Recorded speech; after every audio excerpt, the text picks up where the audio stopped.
नमस्ते, Vande Mataram. Revolution India channel नए भारत की आवाज़ पर आप सबका हार्दिक स्वागत, अभिनंदन।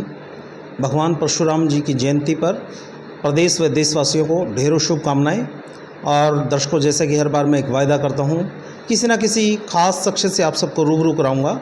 और आज के हमारे खास मेहमान श्री ब्राह्मण संस्कृत महाविद्यालय रामराय प्रबंधन समिति के अध्यक्ष आदरणीय सुरेंद्र दत्त गौतम जी हमारे साथ मौजूद हैं।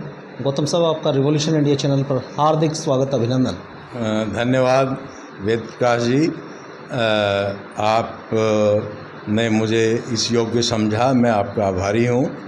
और आज मैं भगवान परशुराम जयंती पर सभी प्रदेशवासियों को, देशवासियों को हार्दिक शुभकामनाएं व्यक्त करता हूँ। दर्शकों, जिस प्रकार से भगवान परशुराम जी ने एक महायज्ञ करके और देश में शांति कायम करने का प्रयास किया, उसी प्रकार से संस्कृति और संस्कृत को बचाए रखने के लिए निरंतर कार्यरत, उस मिशन को ध्यान में रखते उस दिशा में निरंतर कार्यरत श्री एस.जी. गौतम जी हमारे साथ मौजूद हैं। गौतम साहब, आज भगवान परशुराम जयंती के शुभ अवसर पर आपने महाविद्यालय को एक अनोखा और सुनहरा उपहार दिया।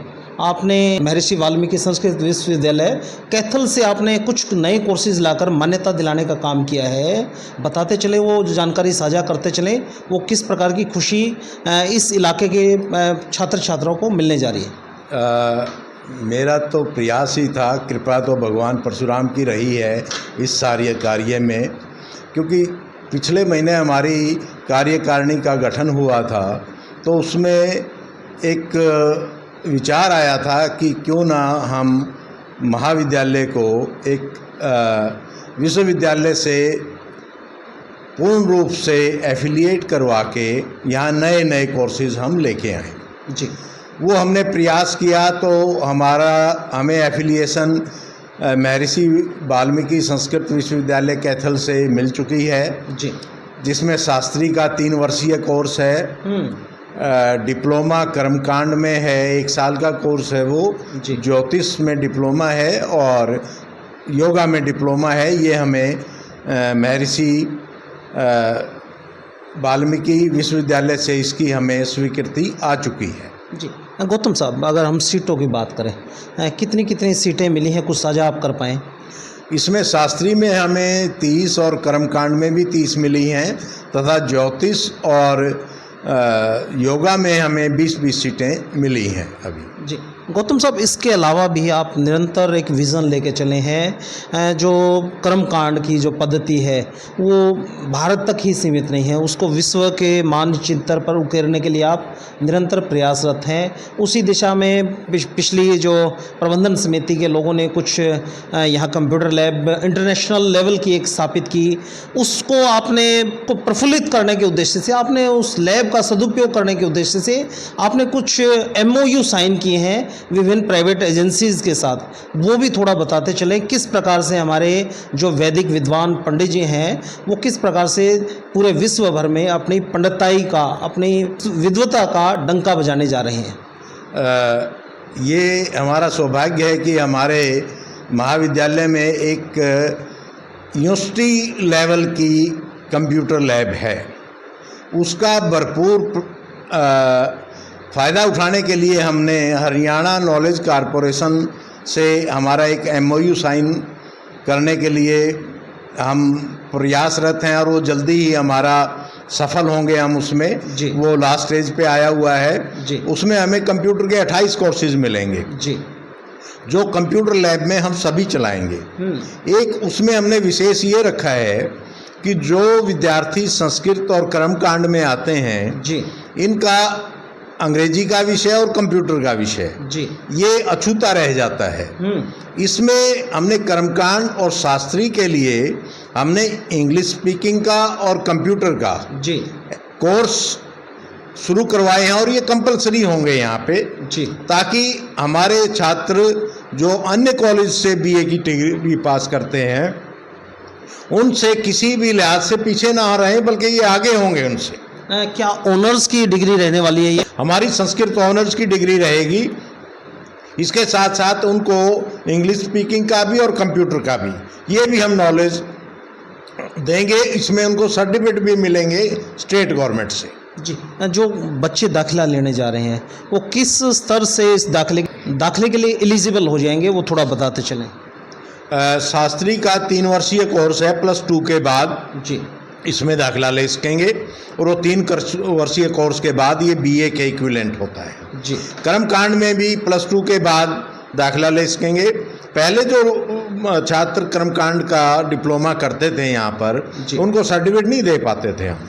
अब यूनिवर्सिटी से उनको सर्टिफिकेट मिलेगा, तथा अलग अलग जगह पर, जैसे धर्मगुरु है आर्म्ड फोर्सेस में, या अलग अलग मंदिर या शक्तिपीठ जो गवर्नमेंट ने टेक ओवर किए हुए हैं, उनमें भी वो पुजारी और अन्य जो धार्मिक कार्य हैं उनके लिए वो योग्यता और उनकी उसके समकक्ष होगी और वो नौकरी के पात्र होंगे। सर, आपने नौकरी की बात की। आज सबसे ज्वलंत मुद्दा नौकरी का है और आप उस विषय को लेकर चले हैं, संस्कृति और कर्मकांड। उस दिशा में कैसे आप इस एजुकेशन को रोज़गारपरक बनाने का प्रयासरत हैं, और कैसे इन जो बच्चे यहाँ से निकल के जाएंगे उनकी जॉब श्योरिटी आप कैसे दे पाएंगे? जॉब श्योरिटी तो, क्योंकि जो बीए संस्कृत के साथ करेगा उसको इंग्लिश का भी ज्ञान होगा, उसको कंप्यूटर का भी ज्ञान होगा, तो वो किसी भी क्षेत्र में पीछे नहीं रहेगा। जी। और जो डिप्लोमा कोर्सेज हम यहाँ उनको करवाने जा रहे हैं हरियाणा नॉलेज कॉरपोरेशन से, हरियाणा रोजगार विकास निगम में भी उन कोर्सेज को वेटेज मिलेगी, क्योंकि वो सर्टिफिकेट हरियाणा नॉलेज कॉरपोरेशन और टेक्निकल एजुकेशन हरियाणा से संबंधित हैं। जी। गौतम साहब, आप रामराई की पावन तीर्थ से आप जुड़े हैं, इस माटी से जुड़े हैं, यहाँ महाविद्यालय आपने कायम कर दिया, ये एक बीज आपने डाल दिया। हो सकता है ये कभी रीजनल सेंटर बने और फिर विश्वविद्यालय का स्वरूप धारण करे। गांव के ग्रामीण परिवेश के लोगों को किस प्रकार से आप, जब इतना इस लेवल की आपने कंप्यूटर लैब स्थापित कर दी, और एक विशेषज्ञ लोग कहते हैं, विद्वान लोग, कि पुस्तकालय और खेल के मैदान 24x7 खुले रहने चाहिए, क्या इस तरफ भी गौतम साहब का ध्यान है कि गांव के बच्चों को इस कंप्यूटर लैब का, इस कोर्सेज़ का, महाविद्यालय के अलावा क्या इस शिक्षा का विस्तार किया जा सकता है? गांव की ग्रोथ, जो कहते हैं ना कि गांव के बच्चे कम्युनिकेशन स्किल में वीक हैं या उनके पास कंप्यूटर की नॉलेज नहीं, क्या इस दिशा में भी कोई मंथन चिंतन चल रहा है गौतम साहब का? ये जो हरियाणा नॉलेज कॉरपोरेशन से हमने MOU साइन करने हम जा रहे हैं, वो इसीलिए करने जा रहे हैं कि गांव के बच्चे गरीब हैं, उनकी कंप्यूटर की पृष्ठभूमि नहीं है, वो कम पैसों में हम उनको वो सारे कोर्सेज करवाएंगे यहाँ पर। जी। और उनके लिए हम प्लेसमेंट ड्राइव भी शुरू करेंगे। इवन हरियाणा नॉलेज कॉरपोरेशन भी यहाँ सर्विस के लिए, प्लेसमेंट ड्राइव के लिए यहाँ पर फेयर ऑर्गेनाइज करेंगे, और हम उसको यहाँ लाकर ये सभी फेयर करवाएंगे यहाँ पर। जी। गौतम साहब, अभी पिछले महीने आपका नई कार्यकारिणी गठित हुई है, 1 महीने के दौरान ही आपने कुछ एक नया रिजल्ट लाकर दिखा दिया। अभी 3 वर्ष का, जो अगर मैं गलत ना हो तो 3 वर्ष के लिए आपकी कार्यकारिणी गठित होती है। 3 वर्ष का जो बाकी का कार्यकाल है, बहुत लंबा कार्यकाल है, क्या और सपने बुन रखे हैं इस संस्कृत महाविद्यालय को किस ऊंचाइयों तक ले जाने का आपका प्रयास है? सौभाग्यवश ये मेरी जन्मभूमि भी है, और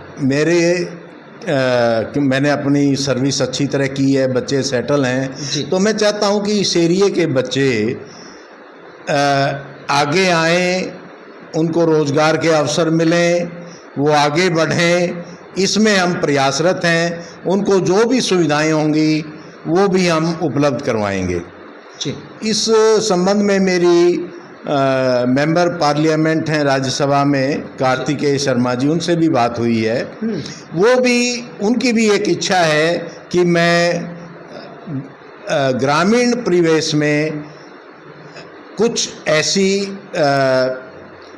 परशुराम ज्ञान गंगा केंद्र जी के नाम से कुछ एकेडमिक संस्थाएं खोली जाएं, जिससे बच्चों को रोजगार के लिए ट्रेनिंग दी जा सके, कहाँ प्लेसमेंट है उनको गाइडेंस दी जा सके, तथा उनको जो जो कंपटीशन है उसके बारे में उनको और भी ज्ञान दिया जा सके, ऐसा भी हमारा प्रयास है और मुझे उम्मीद है कि वो जल्दी ही हम उसको मूर्त रूप दे पाएंगे। जी गौतम साहब, आपने अपना कीमती समय दिया, उसके लिए आपका हृदय से बहुत बहुत आभार। और दर्शकों को इसी सोच और इसी विचार के साथ छोड़े चलता हूँ। निश्चित तौर पर किसी भी प्रकार की सामाजिक संस्थाएं, जब उन सामाजिक संस्थाओं की जिम्मेवारी इस प्रकार के मेहनती, जुझारू और सामाजिक पृष्ठभूमि से जुड़े व्यक्ति के हाथों में दी जाती है, तो निश्चित तौर पर उस समाज का, उस सोसाइटी का भविष्य सुरक्षित होता है और उस सोसाइटी से निकलने वाले उन बच्चों का भी भविष्य